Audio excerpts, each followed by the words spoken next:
CRTV News, ici, toute l'info.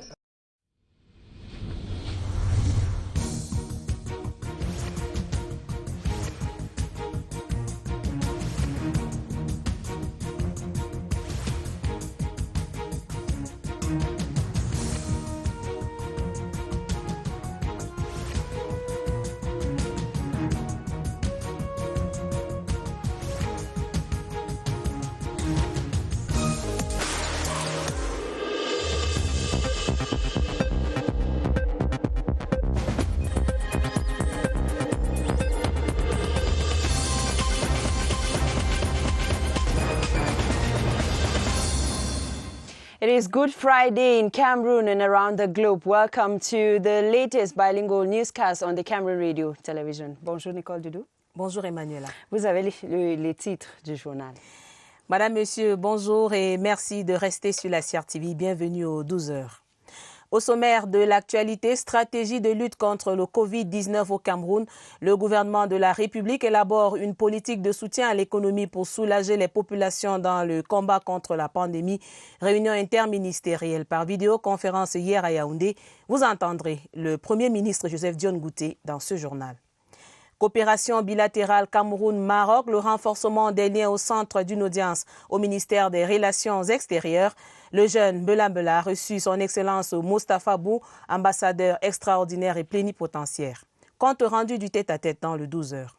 Et puis en religion, souvenir de la mort de Jésus-Christ ce jour, les chrétiens du monde observent le Vendredi Saint, une passion du Christ cette année dans le strict respect des mesures gouvernementales contre la pandémie du coronavirus. Et voilà pour les titres. Emmanuela, vous avez la première partie du journal. Welcome to the bilingual newscast on the CRTV. Today is Good Friday, the second day of the Easter Triduum, a day symbolic in the lives of some Christians in Cameroon and around the globe. They believe Jesus Christ, their Savior, was crucified on the cross in Calvary to save mankind. Today is therefore marked by a reenactment of the sufferings right to the crucifixion of Jesus Christ through the Stations of the Cross. This celebration in Cameroon will be low-key due to the spread of the corona pandemic in the country. His Grace Jean Barga, the Archbishop of Yaoundé, now comes back on what Christians should observe today. People can gather to pray together because we are living a special situation, so it needs also special attitudes. But finally, the most important thing is your personal relationship with God. This dimensions is private and nobody can touch it. So at that moment, I say to the faithful, it is a special time given to us to have a privacy link with Christ, with God, and to go deeply in your intimacy in order to meet God in you, to talk with God in you, and to accept the mystery of the presence of God in invisible manner. Today is thus Good Friday and a day of prayer in mosque around the city of Yaoundé. Prayers are said to be conducted in strict respect of the measures to stem the spread of COVID-19 in the country, from the intensification of personal hygiene to the respect of social distancing and the limitation of the numbers of faithful in each mosque during each prayer session. Our reporter Gilbert Ongene Anya says that is what his cameras could pick this morning. Muslim faithful, but things have changed here since the advent of the COVID-19. Today we are like this is Friday without anybody coming inside or going to pray inside in the complex. The faithful have reviewed their ways of prayer to Allah, which prevents the spread of the pandemic. Since the coronavirus started, we are no longer praying in the mosque. We are praying in the house, and the way we are praying in the house, we are feeling difficulties. We have to observe it because it is to save life against the coronavirus. Today I am praying in the house because they closed the mosque because of coronavirus. Nearby at the Central Mosque of Briketeri, Muslim faithful have to pass through the hand-washing exercise before they take part in prayer.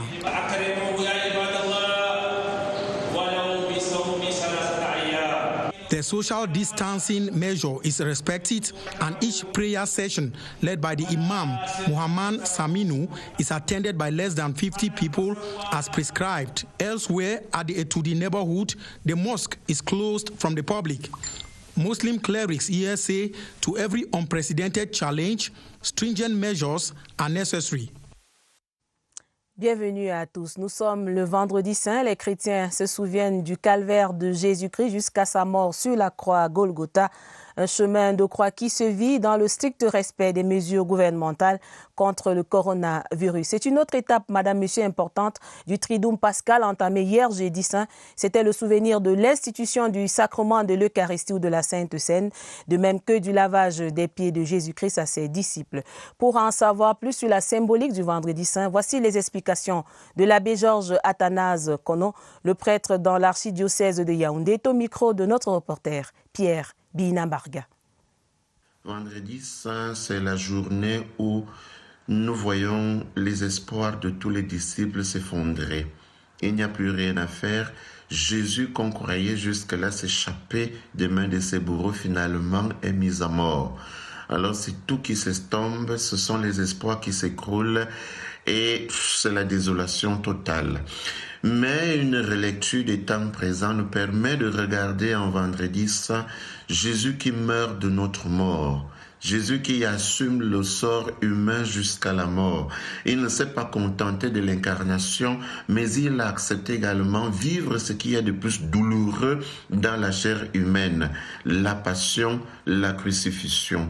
Il a accepté d'assumer le sort le plus ignoble de l'homme, c'est-à-dire être traité comme un brigand après avoir été vendu comme un esclave à 30 pièces d'argent qui était le prix monnayé pour pouvoir acquérir un esclave.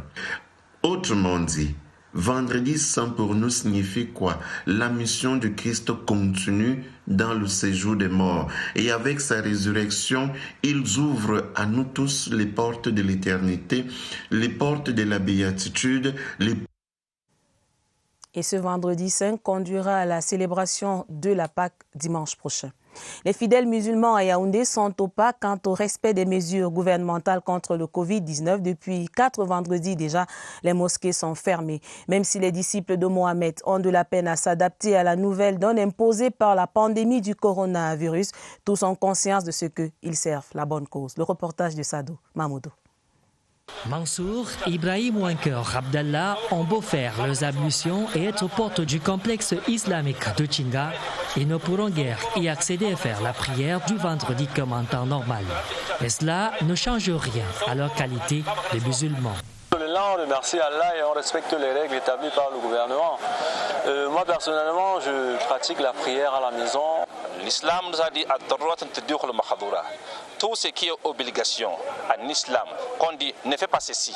S'il y a quand même un problème, vous devez la laisser et puis vous retourner à sa côté. Ce respect des mesures barrières face au ténèbres Covid-19 trouve d'ailleurs une jurisprudence en islam. Omar ibn Khattab, qui est l'imam de la Ummah, a dit non, il ne faut pas entrer dans une zone infectée dans laquelle sévit une épidémie. Car il y a un récit prophétique qui le soutient.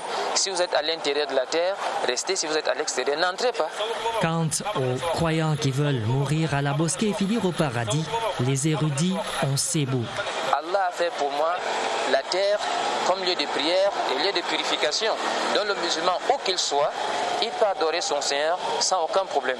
Le Coran n'est pas venu pour qu'on cherche des cheveux à l'intérieur. Le Coran est venu pour qu'on le lise, on médite le sens de ses versets et on pratique ses enseignements. Le jeûne collectif de jeudi au nom du Covid-19, à quoi c'est pas légiféré?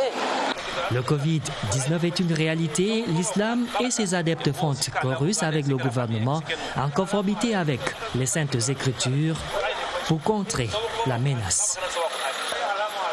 Wholesale and retail traders across markets in the entire nation have been called to strictly respect the preventive measures against COVID-19. The national president of the Association of Bayam Selam Maribiloam Bala was speaking during an exclusive interview with the CRTV. Gerard Nanji has more. In spite of government measures to fight against the COVID-19 pandemic, markets, especially in the urban and semi-urban areas, remain congested. a favorable ground for the transmission of the virus. It is this disturbing situation that the president of the Association of Retailers, locally referred to as Bayam Selams in Cameroon, has embarked on a sensitization campaign to educate the traders on the dangers of not respecting hygiene and sanitary rules. The retailer must be able to observe hygiene rules, making sure that her table, her dresses are clean, and the environment tidy. Besides, the social distancing measure is hardly respected in the markets, and the Bayam Selams have been cautioned to that effect. We must also mind our feeding habits. We must not exchange drink from one hand to another in the name of solidarity. This association of Bayam Selams, with due authorization since November 2016, is poised to implement government measures to bar the virus from spreading in the markets. We need to work in synergy and adopt strategies, even making use of our local languages and other means available to fight against the virus. With such concerted efforts, the COVID-19 pandemic could be shown the door out not only in our markets, but also in the community at large. Inmates of the Bolova Central Prison have received items to enhance their personal hygiene at moments like this when the spread of coronavirus is a reality in Cameroon. The gifts are from the Association or the Council of Traditional Rulers of Bolova and is intended to help the government stop the spread. Details with Bernie Satabo. By offering hygiene items to inmates of the Bolova Central Prison, the traditional rulers of the South region say they want to show support to the prisoners who, due to their condition, have difficulty in respecting some hygiene rules. We want to tell to all of them that according to the COVID-19 that we are facing now all over the world, we are with them. According to what we gave them, they will face the situation, washing their hands all the time, eating something good. An outbreak of the coronavirus in a penitentiary institution can be fatal, and that is why officials of the Bolova Central Prison have appreciated efforts made by the traditional rulers and some elites of the South, like Philemon Alfred Mendo, to prevent COVID-19. We are going to position a bucket where inmates are going to be able to have water in regular supply. There are also the masks. We will use them for prisoners who go out maybe for labor so that they should not contract coronavirus. The over 300 prisoners who happily received the drums with taps, toiletries, bags of rice and cartons of fish have been advised to respect all other measures put in place to fight against COVID-19. Traditional rulers of the South have also offered hygiene items and food to other prisons of the region in Kribi, Ambam and Sangmelima. In the same line, traditional rulers of Garwa 1, 2 and 3 have received hygiene kits as a way to help their subjects re-intensify the fight against coronavirus by washing their hands and respecting preventive measures. Though no case of the virus has been recorded in the North region, the intention of the city mayor for Garwa is to ensure that the population stays safe. Vanessa Snamo has the details. Since basic regular hand washing could help bar the way to the coronavirus in the North region, where no case has been registered as at now, hand washing dispositions such as buckets and soaps, among others, were handed over to traditional rulers of Garwa 1, 2 and 3 by the City Council, an initiative dubbed laudable by the Senior Divisional Officer for Benue who attended the donation ceremony. I want to thank the Mayor of Garwa City Council who give this kit to the population. Elsewhere, it is an elite of Garwa, Umaru Hamman, who offered a hand-washing system to CRTV North, efforts that are all geared at checking the spread of the deadly COVID-19 in the region. Merci de rester sur la CRTV, vous suivez le 12h. L'association des Bayamsela monte sur scène pour la sensibilisation contre le Covid-19 dans les marchés de la ville de Yaoundé. La présidente de l'ASBI enchaîne des descentes sur le terrain, question de porter le message d'hygiène et d'attirer l'attention des revendeurs et revendeuses sur la menace de la pandémie actuelle. Le message de Marie Balabiloa porté dans ce reportage de Daniel Menanga. Marie Balabiloa, suivie il y a quelques jours par une télévision de la place, sur le terrain de la lutte contre le Covid-19 dans les marchés. Nous avons pris le taureau par les cornes dans Asbi pour commencer à sensibiliser nos frères et sœurs, que essayons de comprendre tout ce que le gouvernement nous dit. Dans la peau de la présidente de l'association des Bayamselam, il y a ce désir de faire valoir son réseau de plus de 3 millions de revendeuses. Nous devons donc travailler ensemble pour que nous utilisions des moyens de bord, des stratégies, même en langue vernaculaire. L'ASBI a été décrétée d'utilité publique depuis 2016. Quand la présidente n'est pas sur le terrain, elle poursuit sa sensibilisation à la maison. Le commerçant doit déjà faire quoi? Arriver sur ton comptoir, tu balais, tu arranges ton étal, toi-même propre, ce n'est pas l'habit neuf. Tes cheveux ne peuvent plus avoir beaucoup de cheveux touffus au vent. La façon de nous nourrir. Une bière, je prends, je vous donne, l'autre donne, dans une seule bière. Cette attitude de solidarité doit déjà finir. Bouche recouverte, mais sa voix porte toujours autant, avec l'espoir que l'écho retentisse au loin.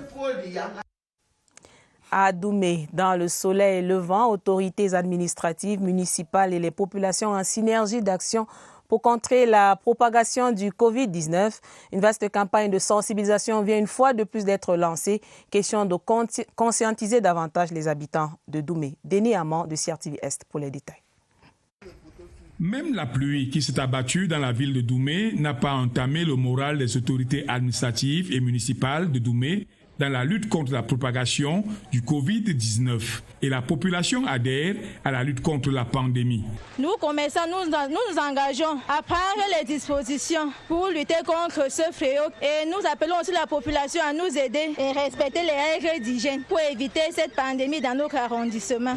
La mairie de la localité, impliquée dans cette bataille, a offert le matériel nécessaire. Ce dont est composé des seaux, des masques, des gants, d'un thermoflash, des pulvérisateurs et d'un liquide désinfectant. Les différents magasins du marché de Doumé ont été désinfectés. Les réservoirs d'eau, le savon et les solutions hydroalcooliques déposés à toutes les entrées du marché et de la gare routière. Le message que nous passons aux populations, c'est de respecter les mesures barrières qui ont été édictées, de respecter les mesures de distanciation sociale, de respecter les règles d'hygiène pour justement barrer la voie au Covid-19. Le Covid-19 ne passera pas par Doumé. C'est une véritable guerre populaire qui est menée ici. Après l'Est, nous voici dans le Djerem, région de l'Adamawa. La mairie de Tibati invite les populations à respecter les mesures restrictives édictées par le gouvernement de la République et appliquer obligatoirement les gestes barrières. Le chef de l'exécutif communal d'Erou, Amadou, procédait il y a quelques jours à la distribution du matériel de protection aux populations. Aristar Kipoke pour d'autres détails. Le Covid-19 ne passera pas par Tibati. Plus qu'un slogan et un vœu cher, c'est un engagement qui traduit cette action salutaire et sanitaire, celle de mettre à la disposition des voyageurs en provenance de la région du centre via la localité du Oko ainsi que d'autres pénétrantes du département du Djerem, des kits hygiéniques de lavage des mains. Nous avons déposé quelques seaux et quelques éléments, c'est-à-dire dans certains lieux publics où on peut avoir l'engouement avec l'appui des autorités administratives et l'appui des forces de maintien de l'ordre. Nous allons avancer. Le coronavirus ne passera pas par le département du Djerem et puis particulièrement par Tibati.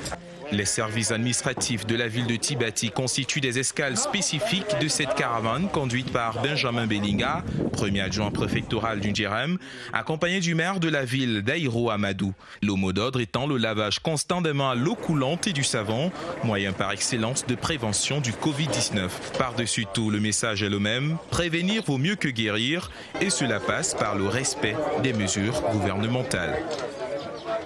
You're watching the midday news on the CRTV. As from Monday, April 13, the wearing of face masks will be henceforth obligatory for everyone in public. This is one of the 7 extra measures arrived at by the Prime Minister, head of government, after an inter-ministerial conference that held yesterday during a video conference.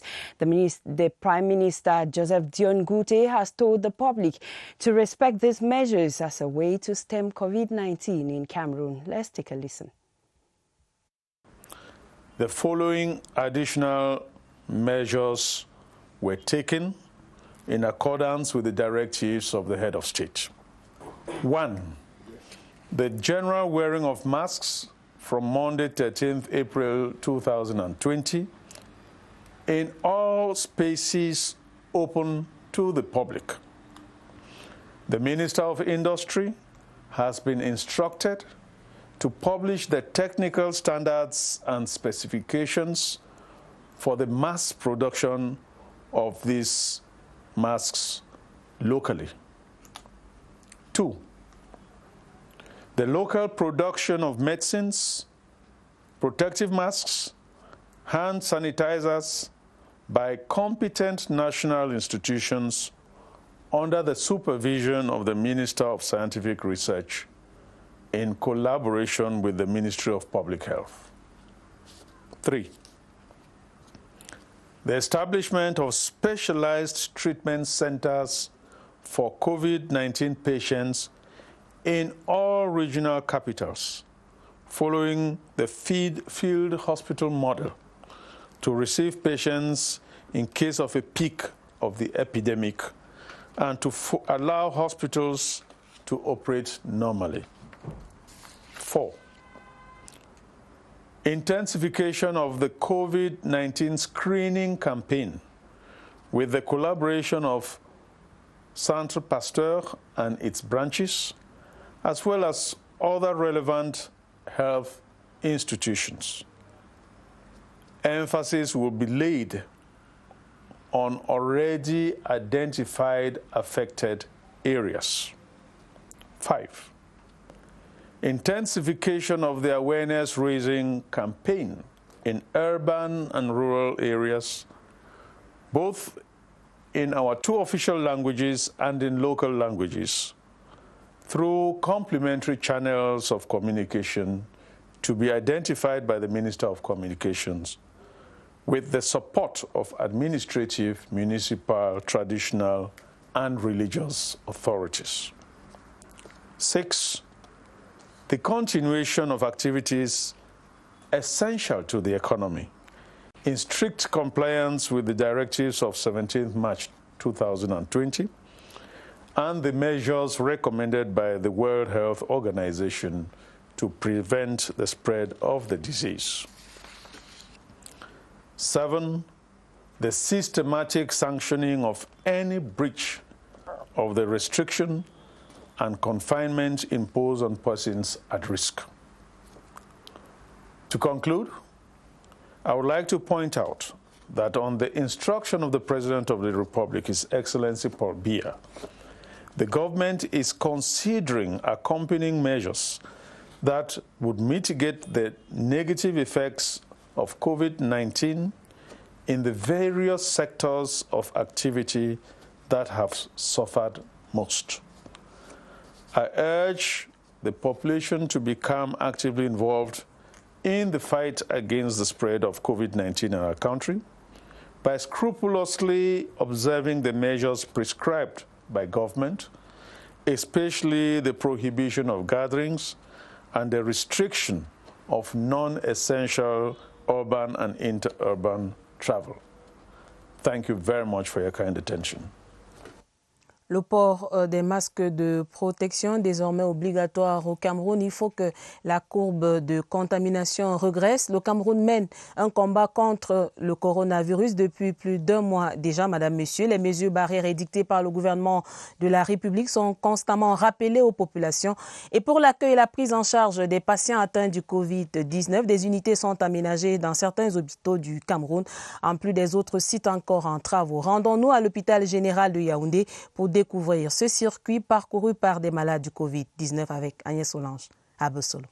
Accueil, porte d'entrée aux consultations externes.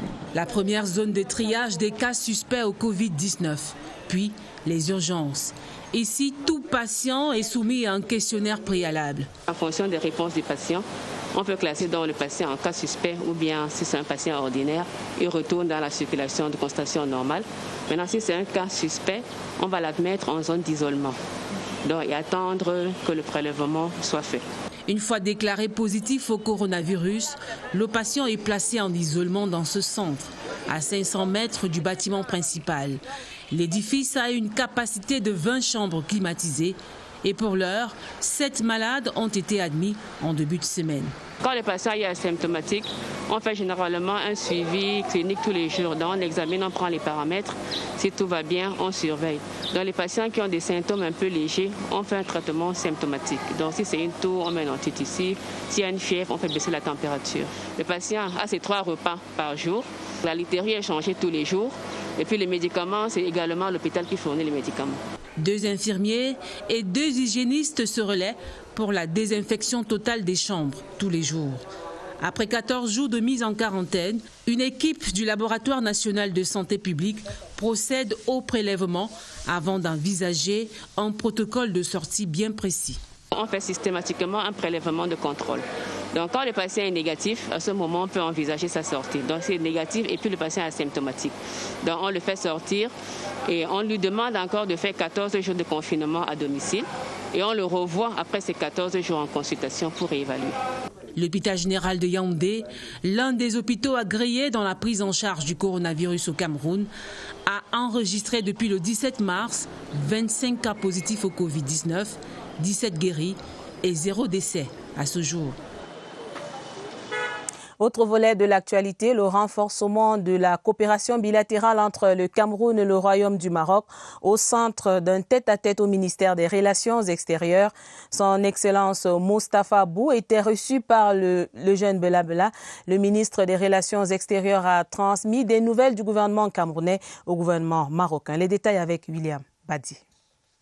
La propagation exponentielle du Covid-19 en Afrique et ses conséquences demeure un sujet de préoccupation aussi bien pour la communauté internationale que pour les dirigeants africains. Voilà qui justifie la présence de l'ambassadeur extraordinaire et plénipotentiaire du Royaume du Maroc au ministère des Relations extérieures. Le ministre m'a chargé d'un message du gouvernement camerounais que je transmettrai fidèlement au gouvernement du Royaume du Maroc. Et comme vous le savez, le Cameroun et le Maroc ont été toujours des amis et des alliés forts dans les moments difficiles et les moments aussi qui ne sont pas difficiles. Le Cameroun et le Maroc, 2 amis proches en toutes circonstances, surtout en ces temps de pandémie. Le jeune Bela Bela et son hôte, son Excellence Moustapha Bou, ont saisi l'opportunité de cette audience pour évoquer les questions bilatérales entre la République du Cameroun et le Royaume du Maroc. Le Maroc a toujours été aux côtés du Cameroun et tous les pays africains et je transmettrai fidèlement les messages du gouvernement camerounais à mon pays. En presque 1 heure d'échange, l'ambassadeur extraordinaire et plénipotentiaire du Royaume du Maroc et le ministre des Relations extérieures ont contribué au renforcement des liens d'amitié et de coopération entre Rabat et Yaoundé. And now our feature page in this newscast, we take you to Marwa to dance to the rhythms of Njang, a dance originated from the Northwest region, sounding loud miles away from home.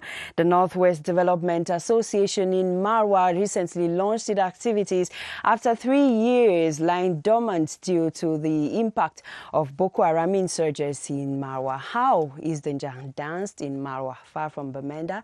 Henry Tato Ekambi.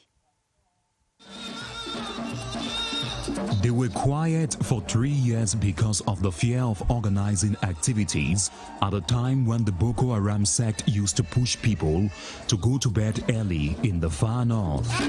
Yet with the return of peace to Marwa in particular and the far north in general, the Northwest Cultural and Development Association Norwescuda Marwa were emboldened to revive this cultural jamboree in 2018.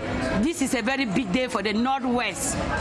Even though we are back, but Northwest in Marwa, united till the end of life. Norway's Kuda Marua is made up of 10 family groups that are a reflection of the 7 divisions of the Northwest region.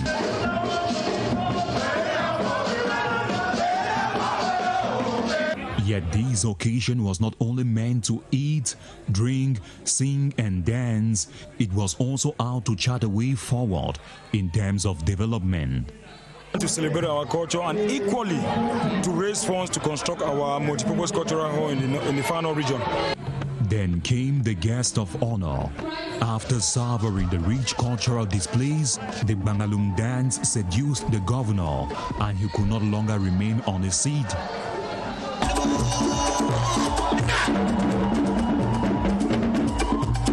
Then it was time for him to air what was in his heart. The first lesson to be drawn is that here in Marua and the Far North region, the peace is there. It was not only the governor that was thinking in that light, but the Southwest community too, that was highly represented in the Norwest Kuda Marua cultural come together, also believed in the living together gospel. We have always existed as one, though away from home.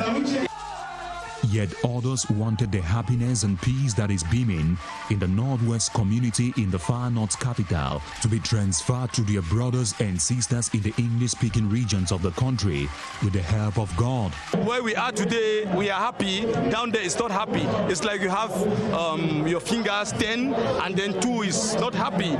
Norwest Kuda members that had already purchased a piece of land in the chief town of the Far North region for the construction of their community hall raised the sum of 1.5 million CFA francs for that project. Et merci à CRTV Extrême Nord pour cette page magazine. C'est cela le vivre ensemble et l'intégration nationale. Et voilà qui met fin à cette édition du journal bilingue de la mi-journée sur la CRTV. Madame